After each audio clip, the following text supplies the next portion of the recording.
Halo Sumatera Utara hari ini hadir kembali menjumpai Anda edisi Rabu 1 Februari 2023 bersama saya Gina Febriona. Sejumlah informasi menarik telah disiapkan oleh tim redaksi kami, berikut berita selengkapnya.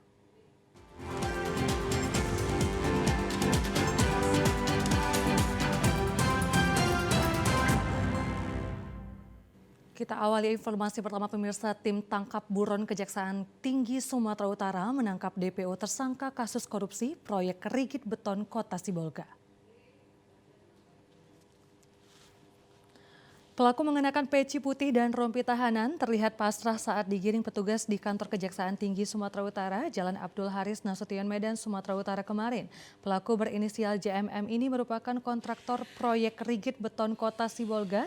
Sempat terjadi adu argumen antara tersangka dengan petugas. Tersangka ditangkap tim tangkap buron Kejaksaan Tinggi Sumatera Utara saat sedang bermain catur di Kota Sibolga. Proyek Rigid Beton bersumber dari dana alokasi khusus tambahan usulan daerah tertuang dalam dokumen pelaksanaan anggaran Dinas Pekerjaan Umum Kota Sibolga tahun anggaran 2015. Proyek Rigid Beton dikerjakan pada dua lokasi, yakni Jalan Diponegoro dengan nilai kontrak sebesar 6 miliar lebih dan Jalan Jenderal Sudirman dengan nilai kontrak sebesar 6 miliar 760 juta. Berdasarkan perhitungan Badan Pemeriksaan Keuangan, kerugian keuangan negara dari korupsi perkara ini senilai 2 miliar lebih. Kepala Seksi Penerangan Hukum Kejaksaan Tinggi Sumatera Utara, Yos A. Tarigan mengatakan terhadap tersangka telah dilakukan pemeriksaan di Kejari Sibolga dan langsung dibawa ke Kejaksaan Tinggi Sumatera Utara. Buron Kejaksaan Tinggi Sumatera Utara berhasil menangkap satu DPO tersangka berinisial JM terkait kasus dugaan korupsi kegiatan jalan ready mix di tahun 2015 di Kota Sibolga dengan dua kegiatan, satu kegiatan masing-masing itu 6, miliar lebih sehingga totalnya adalah 12 miliar lebih. Tim sudah beberapa hari melakukan pengamatan dan mengetahui keberadaan sehingga mengamankan tersangka. Kejaksaan Tinggi Sumatera Utara berharap kepada siapapun yang masuk dalam daftar pencarian orang agar dapat menyerahkan diri. Pemirsa, Kepolisian Daerah Sumatera Utara akan menurunkan ribuan personil gabungan guna mengamankan perhelatan ajang F1 Powerboat World Championship yang akan digelar di Danau Toba akhir Februari mendatang. Pagelaran ajang F1 Powerboat World Championship yang akan berlangsung di perairan Danau Toba Februari mendatang membuat berbagai persiapan dan pematangan terus dilakukan pemerintah. Tidak hanya berfokus pada penyelesaian sarana infrastruktur serta strategi promosi, namun pemerintah juga concern terhadap pengamanan agar event ini dapat berlangsung lancar dan aman. Polda Sumatera Utara telah mengerahkan 1.500 personil untuk pengamanan. Guna mengawal persiapan dan pematangan saat ini, Polda Sumut telah menyebar sebanyak 500 personilnya di kawasan Danau Toba untuk turut membantu dan memastikan persiapan berjalan aman. Tak hanya itu, Ditpolairut Polda Sumut juga turut dilibatkan dalam persiapan seperti pembersihan kawasan perairan Danau Toba hingga sterilisasi lokasi yang rencananya akan dihadiri oleh Presiden Republik Indonesia. Kasubdit Penmas Polda Sumut AKBP Herwansyah mengatakan persiapan pengamanan Kepolisian Daerah Sumatera Utara bekerja sama dengan Badan Pemeliharaan Keamanan Mabes Polri untuk memfokuskan pengamanan dan sterilisasi jalur kedatangan Presiden RI. Tak hanya itu, kepolisian juga turut membantu Dinas Perhubungan guna kelancaran arus lalu lintas saat event berlangsung.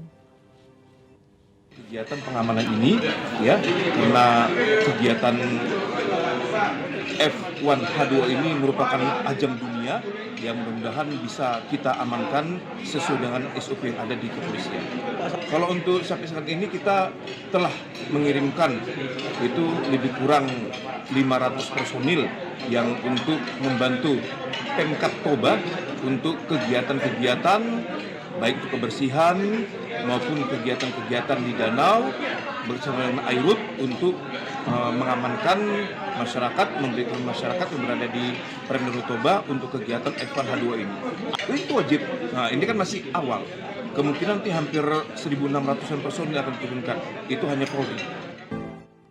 Ditpolarirut Polda Sumut terus mengintensifkan patroli di perairan Danau Toba untuk pembersihan terkhusus dalam arena sirkuit yang akan digunakan sebagai jalur lintasan balapan. Ya, pemirsa, seorang pemuda berusia 19 tahun menjadi korban salah sasaran penyerangan komplotan geng motor di Pasar 9 Tembung, Deli Serdang. Inilah rekaman kamera pengawas CCTV milik minimarket yang merekam saat komplotan geng motor melakukan aksi konvoi di Pasar 9, Desa Tembung, Deli Serdang. Saat melintasi jalanan tersebut, tampak seorang warga dikejar 3 anggota komplotan geng motor dan langsung dihajar menggunakan senjata tajam. Atas peristiwa tersebut, seorang pemuda yang diketahui bernama Apri Dwianto terkena 7 luka akibat senjata tajam. Bermodalkan kamera pengawas CCTV, tim Resmob Satreskrim Polrestabes Medan berhasil membekuk 2 anggota geng motor yang menyerang korban. Berdasarkan pengakuan kedua tersangka, mereka melakukan penyerangan terhadap korban karena mengira korban adalah anggota geng motor lain yang telah menyerang kelompok para tersangka sebelumnya. Namun setelah diselidiki oleh polisi, korban tak terafiliasi oleh geng motor manapun. Kasat Reskrim Polrestabes Medan, Kompol Teku Fatir Mustafa mengatakan, komplotan geng motor ini memang kerap membuat keributan di kawasan tersebut dan tak segan melukai warga yang tak bersalah. Tak hanya itu, komplotan geng motor ini juga dilaporkan masyarakat sering melakukan tawuran hingga membuat warga sekitar resah. 3.30 seorang pemuda dianiaya secara bersama-sama dengan menggunakan senjata tajam. Pelaku dari identifikasi kami berjumlah 3 orang, 2 diantaranya sudah kita lakukan penangkapan. Dari pelaku juga kita amankan 1 buah senjata tajam. Korban mengalami luka tusuk di 7 titik. Saat ini korban masih dalam perawatan di rumah sakit. 2 pelaku penyerangan berinisial F dan J yang masih di bawah umur ini dikenakan pasal berlapis dengan ancaman hukuman 9 tahun penjara. Petugas juga masih memburu 1 pelaku lainnya berinisial A yang ikut menyerang korban. 2 siswa SDN 20 Sisumut, Kecamatan Kota Pinang, Kabupaten Labuhan Selatan, tenggelam dan meninggal di lokasi parit galian ekskavator milik PTPN 3. Parit galian berfungsi untuk mengatasi genangan air di saat musim hujan yang dalam bahasa perkebunan disebut rorak. Di area lokasi penggalian rorak dengan kedalaman hampir 2 meter ini tidak diberi pagar pengaman dan tanda larangan untuk mandi. Hal inilah yang menyebabkan 2 siswa SD 20 Sisumut bermain dan mandi di dalam rorak tersebut yang mengakibatkan kedua korban tenggelam dan meninggal dunia di TKP. Pasca terjadinya peristiwa tersebut, pihak manajemen PTPN 3 baru memasang tanda larangan untuk mandi. Humas PTPN 3 Kebun Sisumut Sony Milala membantah bahwa penggalian rorak sudah sesuai SOP dan sebelumnya sudah ada tanda larangan mandi dalam rorak tersebut. Karena itu juga sebenarnya hanya karena ada air hujan sih, bukan ada air mengalir. Nah, kebetulan di musim hujan ada air, makanya tadi ada di parit itu air, ya kemudian dia tertampung ke situ. Lalu Pak, terkait informasi sebelumnya tidak ada pelang tersebut, ini bagaimana Pak? Maksudnya? Tidak ada pelang yang baru diduga baru dipasang Pak? Oh nggak ada, itu kita pasang, itu seputaran yang lain juga kita pasang. Berarti dugaan baru dipasang tidak benar Pak, atau bagaimana? Sementara itu, Ketua KPAD Labuhan Batu Selatan Ilham Daulay menjelaskan, sesuai informasi dari teman korban dan warga setempat, bahwa pemberian tanda larangan di lokasi TKP ini dipasang pasca peristiwa tenggelamnya kedua korban. Kita wawancarai anak-anak yang 3 tadi, yang ikut dengan korban yang 2 tadi, mereka mengatakan memang pelang ini semalam tidak ada. Tapi tadi pagi sudah ada, itu kita tidak tahu, yang pastinya memang kita di sini merasa sangat prihatin lah terkait kejadian ini. Yang kedua, kita berharap memang ke depan pemerintahan juga harus andil dalam hal pembuatan atau peraturan pembuatan bekuan-bekuan seperti ini. Karena perusahaan sendiri tidak bisa sewenang-wenang membuat beko-bekoan seperti ini, karena apapun ceritanya sudah mungkin bukan sekali ini saja Bang. Korban akibat daripada ada beko ini telah menelan korban. Peristiwa tewasnya 2 orang siswa SD tersebut sedang dalam proses penyelidikan pihak kepolisian Polres Labuhan Batu Selatan. Ya pemirsa, informasi lainnya akan segera kami hadirkan sesaat lagi. Tetaplah bersama kami di Sumatera Utara hari ini.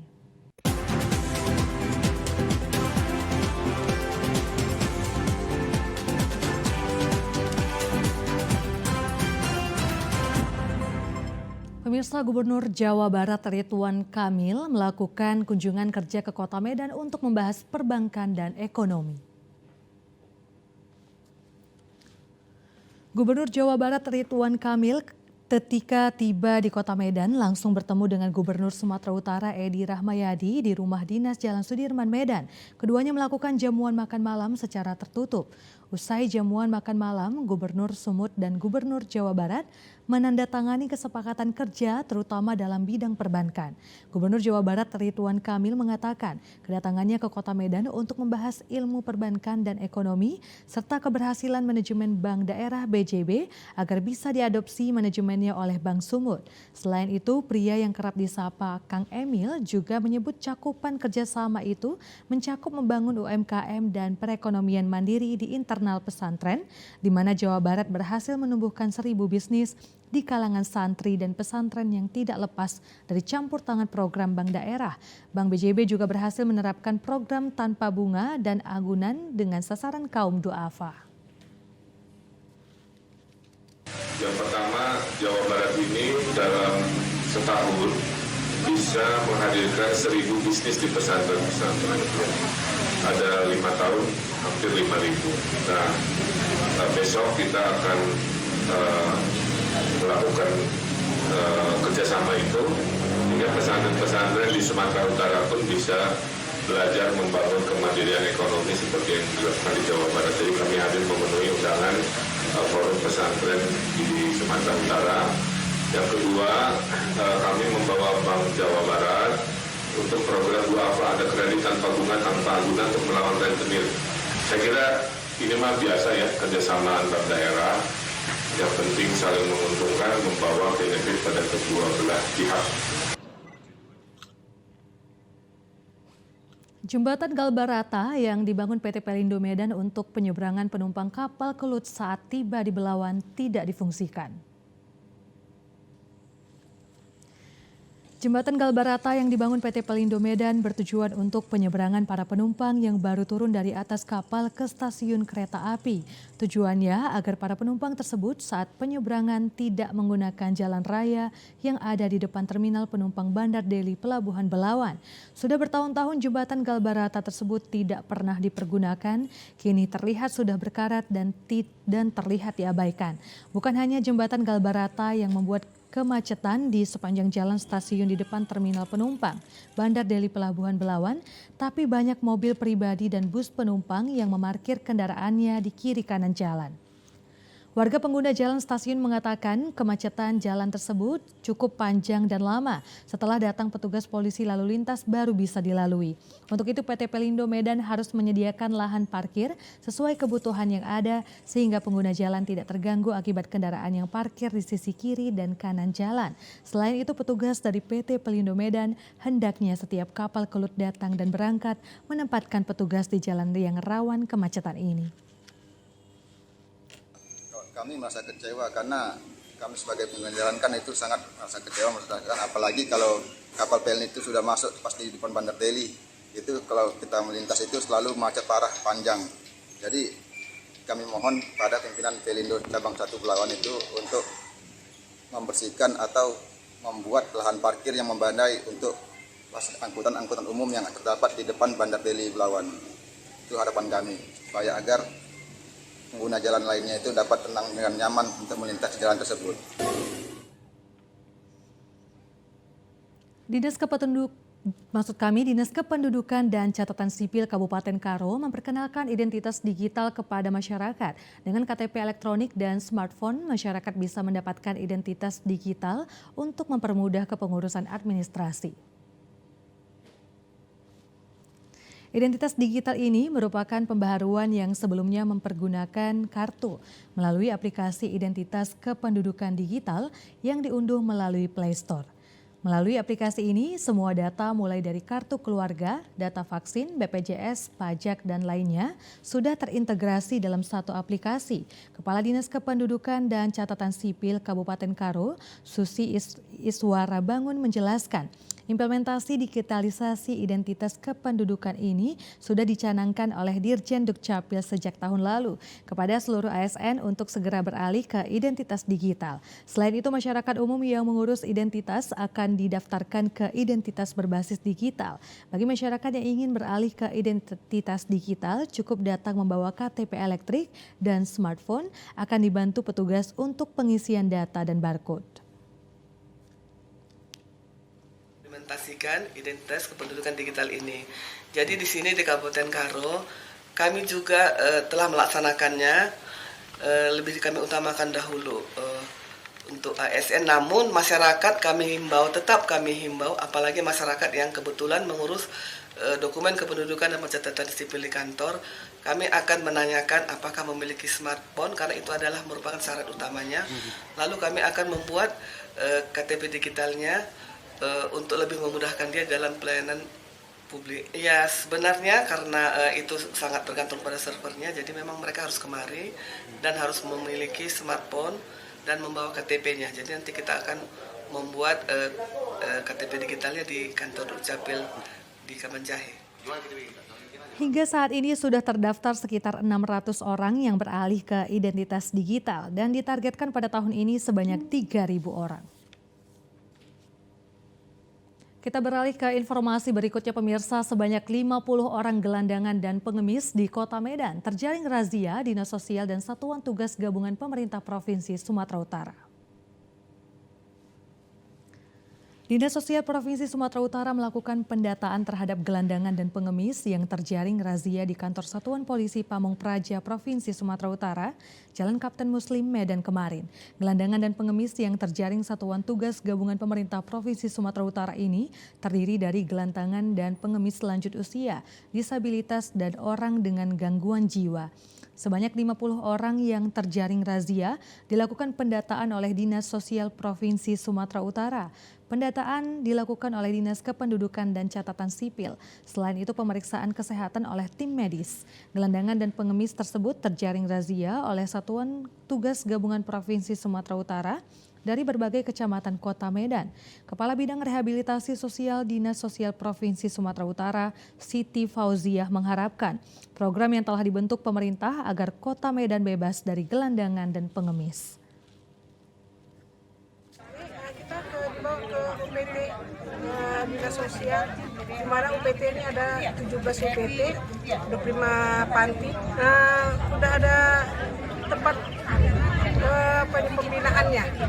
Ya, dilakukan asesmen dulu, baru kita laksanakan pembinaan sesuai dengan urutannya. Istilahnya ini GP masuk ke UPT GP, kalau lansia masuk ke UPT lansia. Harapannya Bu ke depan gimana Bu? Harapan saya agar kita di Kota Medan ini bebas semua dari GP.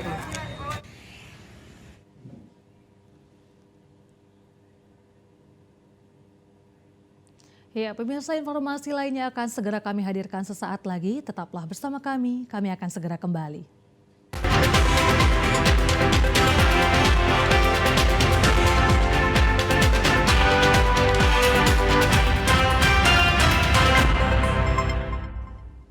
Mahasiswa di Kabupaten Mandailing Natal menyampaikan tuntutan di depan Gedung Komisi Pemilihan Umum tentang perekrutan anggota PPK dan PPS karena diduga oknum anggota KPU meminta uang. Sejumlah mahasiswa yang tergabung pada Himpunan Mahasiswa Mandailing Natal sekitar melakukan aksi demo di depan kantor Komisi Pemilihan Umum Mandailing Natal. Mahasiswa ini menyampaikan pernyataan sikap adanya dugaan suap dalam perekrutan anggota panitia pemilihan kecamatan dan panitia pemungutan suara. Mahasiswa meminta Ketua KPU Mandailing Natal untuk segera mundur dari jabatan karena dianggap tidak mampu menjalankan tugas dengan baik. Mahasiswa menduga jika Ketua KPU bersama jajarannya tidak mampu menjalankan arahan dari KPU RI, sementara hasil pemungutan perekrutan anggota PPS tidak sesuai hasil ujian karena banyak ditemukan kejanggalan hasil nilai ujian para peserta yang menang. Aksi demo mahasiswa ini dijaga ketat aparat kepolisian dari Polres Mandailing Natal.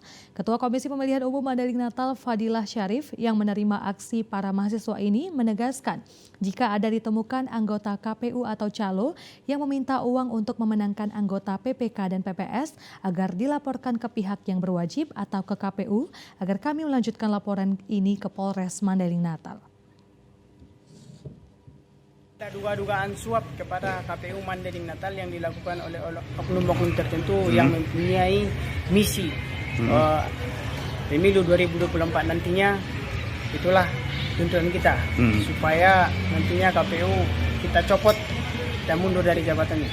Madinah sudah menyampaikan dan membuat himbauan di media sosial maupun di grup-grup yang ada di Kabupaten Mandailing Natal, baik grup Star News FM, Moga News, kemudian Madinah Post, semua sudah kita sampaikan kepada masyarakat dalam bentuk himbauan agar tidak berurusan dengan calo. Pun demikian, kalaupun ada seandainya adik-adik yang mengetahui orang-orang yang menjanjikan kepada calon PPK, PPS untuk bisa memenangkan dengan catatan membayar uang dan lain-lain, silakan sampaikan kepada yang bersangkutan untuk melaporkan atau membuat pengaduan ke Polres Mandailing Natal.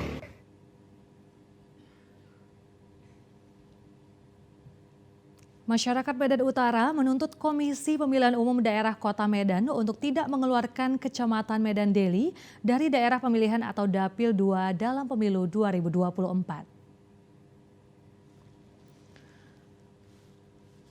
Dalam orasinya, jika tuntutan mereka tidak dipenuhi, masyarakat Medan Utara akan memperjuangkan pemisahan kawasan Medan Utara secara otonomi dari teritorial administratif Kota Medan. Kekecewaan masyarakat Medan Utara dalam pemisahan Kecamatan Medan Deli dari daerah pemilihan atau Dapil 2 ke Dapil 3 disampaikan langsung di kantor Komisi Pemilihan Umum Daerah KPUD Medan. Masyarakat Medan Utara menolak pemisahan Kecamatan Medan Deli dari kawasan Medan Utara yang semula berjumlah 4 kecamatan, yakni Kecamatan Medan Belawan, Kecamatan Medan Labuhan, Kecamatan Medan Marelan, dan Kecamatan Medan Deli itu sendiri. KPU Kota Medan tidak melibatkan tokoh agama, tokoh masyarakat, dan pemangku adat dalam rancangan dapil tersebut.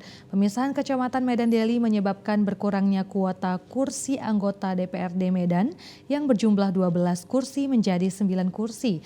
Hal ini dikhawatirkan menjadi penurunan kesejahteraan masyarakat Medan Utara karena kurangnya wakil rakyat dalam mengaspirasi kesenjangan yang terjadi di Medan Utara.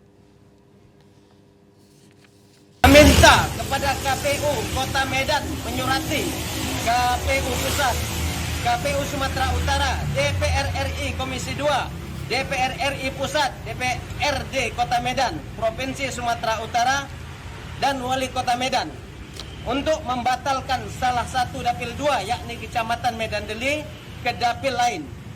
Dan Kecamatan Medan Deli tetap menjadi bagian dari Dapil 2 yaitu Medan Utara.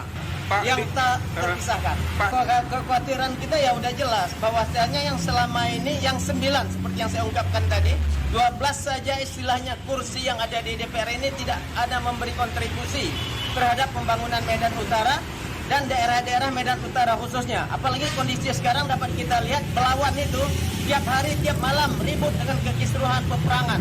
Bahkan air rob itu banjir itu tidak ada solusinya.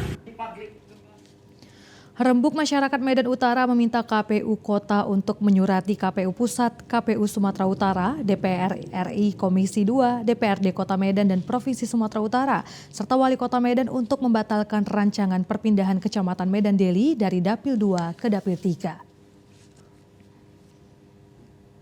Informasi berikutnya pemirsa, sebanyak 729 sekretariatan panitia pemungutan suara Kabupaten Serdang Bedagai menandatangani Fakta Integritas sebagai pelaksana pemilihan umum 2024. Diharapkan dengan fakta ini sekretariat lebih independen dan profesional.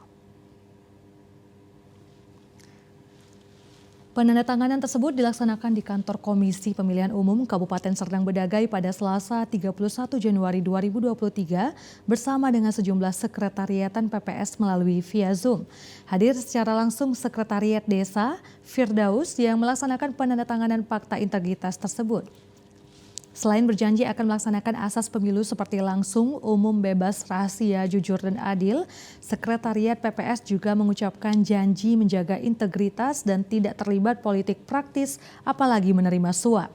Komisioner KPU Sergai, Bayu Afrianto mengatakan peran Sekretariat PPS sangat sentral dalam pelaksanaan tahapan pemilu.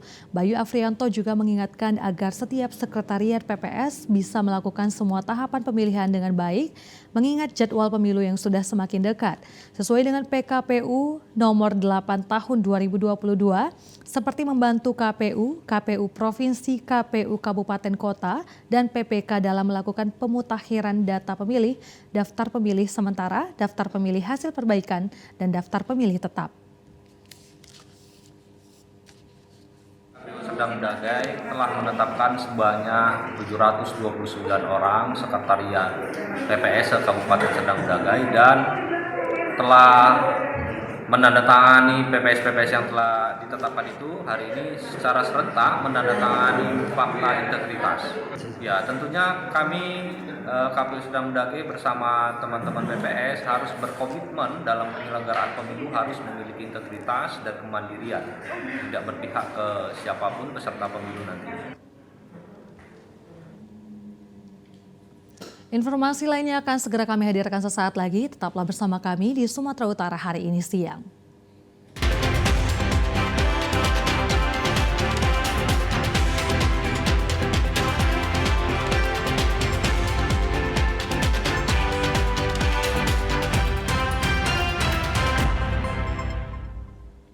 Ya, saudara, ikan merah atau yang dikenal dengan ikan iblis merah semakin meresahkan para nelayan di Danau Toba karena ikan ini menjadi predator ganas bagi ikan jenis lainnya. Ikan iblis merah Amphilophus labiatus ini dituding menjadi penyebab makin merosotnya perkembangan ikan endemik di Danau Toba pasca mulai ditemukan nelayan sejak 3 tahun lalu. Keberadaan ikan lain seperti ikan mujair, nila, emas, dan jenis lainnya terus mengalami penurunan yang signifikan. Para nelayan di seputaran Danau Toba mengaku resah karena mereka mengalami kerugian. Salah seorang nelayan di Kecamatan Bakti Raja, Kabupaten Humbang Hasundutan, Nasrun Lumban Toruan mengatakan ikan iblis merah ini menjadi momok yang menghantui para nelayan di daerah itu. Karena selain memakan telur ikan jenis lainnya, juga memakan ikan yang sudah seukuran dengannya. Untuk menutupi pendapatan yang semakin berkurang, kesehariannya Nasrun terpaksa menjual ikan red delfish meski harganya sangat murah, yakni Rp10.000 per kilogram. Sudah ada hampir 3 tahun. Udah hampir 3 tahun ya. Apakah mengalami tren kenaikan jumlah atau gimana Pak ini? Sangat meningkat dibandingkan tahun-tahun sebelumnya. Iya, sebelumnya. Tapi dengan adanya ikan ini menurun nggak Pak dari penangkapannya dengan ikan jenis yang lain Pak? Kalau ikan-ikan yang lain pasti menurun. Ibaratnya ikan jair nggak ada lagi, lobster pun udah habis. Sangat drastis menurun gara-gara ikan merah ini. Dinas Peternakan dan Perikanan Kabupaten Humbang Hasundutan, Sudarman Pasaribu mengatakan ikan iblis merah bukan ikan endemik di Danau Toba karena habitatnya berasal dari kawasan Danau Nicaragua, Amerika Tengah. Para nelayan menduga ikan tersebut berasal dari ikan hias yang terlepas dan menjadi liar di perairan Danau Toba. Saat ini keberadaan ikan tersebut termasuk dalam golongan invasif seperti ikan arapaima dan piranha. Kementerian Kelautan dan Perikanan telah mengeluarkan Peraturan Menteri Kelautan dan Perikanan Republik Indonesia nomor 9 Permen KP 2020. Dalam regulasinya, ikan iblis merah ini dilarang dibudidayakan di wilayah perairan Indonesia. Hingga kini, Dinas Peternakan dan Perikanan Kabupaten Humbang Hasundutan belum menemukan solusi spesifik untuk menangani fenomena ikan iblis merah tersebut. Namun salah satu solusi yang tepat dan metode overfishing atau penangkapan ikan secara berlebih untuk mengendalikan perkembangan ikan ini. Masyarakat kita nelayan terkhusus sudah mengeluh karena ikan merah ini sudah menguasai dan sudah banyak di perairan yang sudah mereka tangkap tetapi tidak memiliki nilai ekonomis sehingga mereka kewalahan dalam hal pemasaran. Oleh karena itu memang makanya mereka sebutkan ikan merah ini sudah sangat meresahkan saat ini.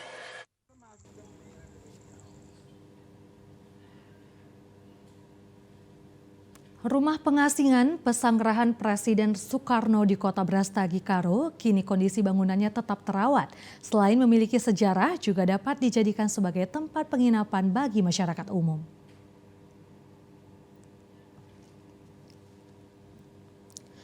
Rumah pesanggerahan Bung Karno bergaya Belanda dibangun pada tahun 1719, berdiri megah di tengah sejuknya Kota Brastagi, Kabupaten Karo.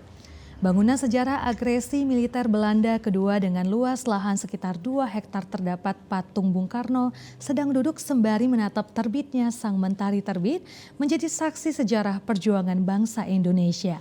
Bangunan rumah terbuat dari kayu jati menjadi tempat pengasingan tokoh perjuangan bangsa oleh Belanda. Di antaranya Sultan Syahrir, Haji Agus Salim, dan Bung Karno. Sejumlah bukti sejarah masih tampak di dalam rumah pengasingan Bung Karno Brastagi yang saat ini dikelola oleh pemerintahan Provinsi Sumatera Utara. Foto-foto aktivitas Bung Karno di tempat pengasingan terpampang dengan baik di dinding bangunan dan beberapa replika sejarah masih tersimpan di ruang depan rumah. Meski Bung Karno hanya tinggal sekitar 27 hari di pengasingan Kota Brastagi sebelum dibuang ke Kota Prapat, terdapat beberapa ruangan dijadikan tempat peristirahatan, aktivitas membaca, dan ruang aktivitas lainnya. Masa dalam pengungsian Bung Karno dijuluki masyarakat Karo sebagai Bapak Rakyat Sirolu, berarti lambang kemakmuran rakyat. Masyarakat Karo mencintai Bung Karno karena ajaran beliau memiliki nilai-nilai membangun kehidupan dengan semangat gotong royong, pluralisme, dan solidaritas. Bangunan sejarah perjuangan bangsa pesanggerahan Bung Karno kini menjadi kunjungan wisatawan, khususnya bagi pelajar sekaligus terdapat wisma untuk penginapan, dimanfaatkan bagi pelancong menikmati sejuknya Kota Brastagi. Pesanggerahan tempat pengasingan Presiden pertama Indonesia Bung Karno menjadi salah satu pilihan masyarakat yang berlibur memiliki panorama pegunungan dan taman yang asri. Meningkatnya jumlah kunjungan di Mes Pemprov Sumatera Utara, sejumlah fasilitas termasuk penginapan, musola, arena bermain, dan penghijauan mengalami perubahan signifikan. Pengelola membangun berupaya memberikan pelayanan terbaik kepada masyarakat untuk menikmati liburan sehingga berdampak pada pendapatan daerah Provinsi Sumatera Utara. Salah seorang pengunjung, Mickey Michael Sembiring, mengapresiasi kepada pemerintah melihat kondisi bangunan sejarah masih tetap terawat dan lokasi dikelola dengan nyaman, cocok untuk keluarga. Pesanggerahan Bung Karno yang dulu namanya dan diambil alih menjadi Mes Pemprov, ini cukup terjangkau untuk keluarga. Dan arti katanya ya masih bisa ditempati lah dari segi ekonomisnya bila dibandingkan dengan resort-resort yang lainnya. Terus kalau untuk situasi lingkungannya nggak kalah saing dengan Bukit Kubu karena taman dan area lingkungan parkir juga cukup memadai.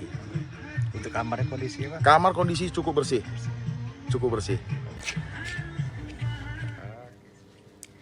Demikian halnya dengan Surya, bersama keluarga menikmati liburan di pesanggerahan Bung Karno, begitu nyaman dan dapat dijadikan tempat berkumpul bersama kerabat.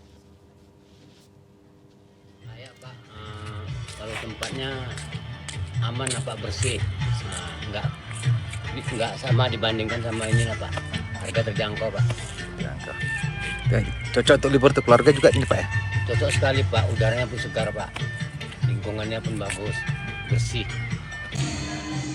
Pesanggerahan Bung Karno menjadi salah satu destinasi wisata Kota Brastagi dan mancanegara maupun lokal dan layak sebagai sumber pendidikan mengenal sejarah perjuangan bangsa, khususnya untuk generasi penerus bangsa. Ya pemirsa, kini kita ikuti berita Lintas Andalas.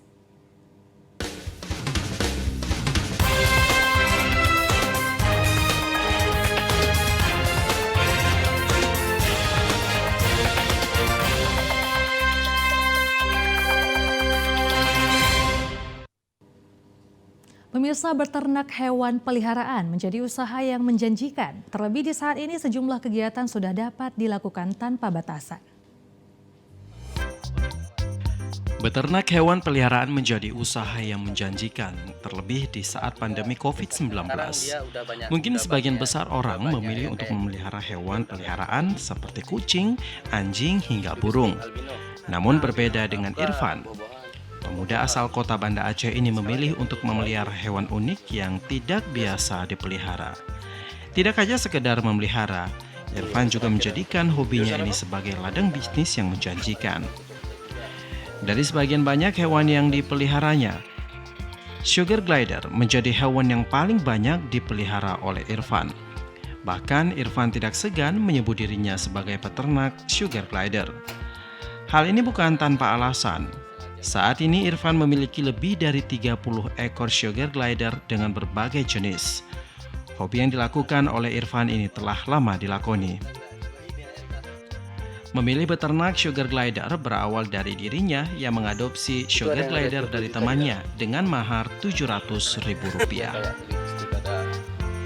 Nah, awalnya sebetulnya sih basicnya itu di exotic pets, di arthropoda, tarantula khususnya. Makanya logo Navis Pets kan dia tarantula. Tapi seiring berjalan waktu, makin kesini ya namanya pecinta hewan pasti nambah terus peliharaannya. Terus tambah ular, tambah kalajengking, dan terakhir yang paling baru Sugar Glider. Sugar Glider sendiri merupakan hewan liar yang habitat sebenarnya ada di hutan belantara pedalaman Papua. Namun, hewan pengerat yang menggemaskan ini sudah menjadi tren baru bagi sejumlah pemuda di kota Banda Aceh. Peluang inilah yang diambil oleh Irfan untuk menambah pundi-pundi pendapatannya. Sugar Glider saat ini memang menjadi hewan peliharaan yang sedang digandrungi kalangan masyarakat. Selain bentuknya yang lucu, hewan jenis Marsupialia ini ternyata juga bisa menjadi hewan yang jinak dan juga penurut. Kayaknya Sugar Glider nih seru nih kalau dibisnisin kayak gitu. Karena kan kalau udah segini banyak, apalagi jumlahnya begitu banyak kan nggak mungkin juga kita pelihara semua nih. Jadi jualin satu-satu, dan kebetulan di Aceh respon masyarakat juga bagus sama Sugar Glider. Jadi ya mau nggak mau kita bisnisi juga akhirnya.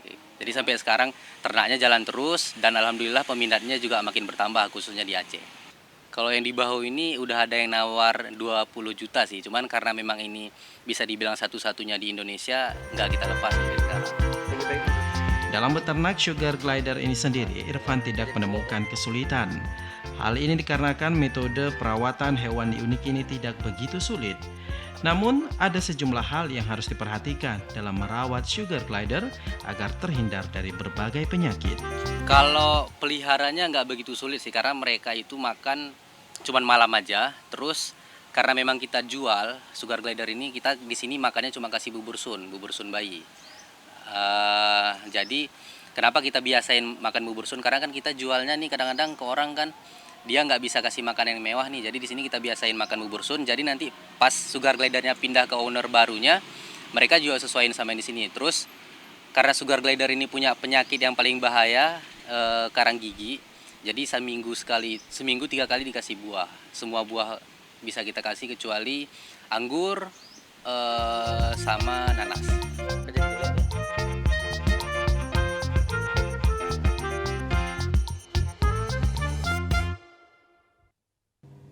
Ya, dari Banda Aceh kita beralih ke Kota Padang pemirsa. Seni merajut seakan tak pernah lekang oleh waktu.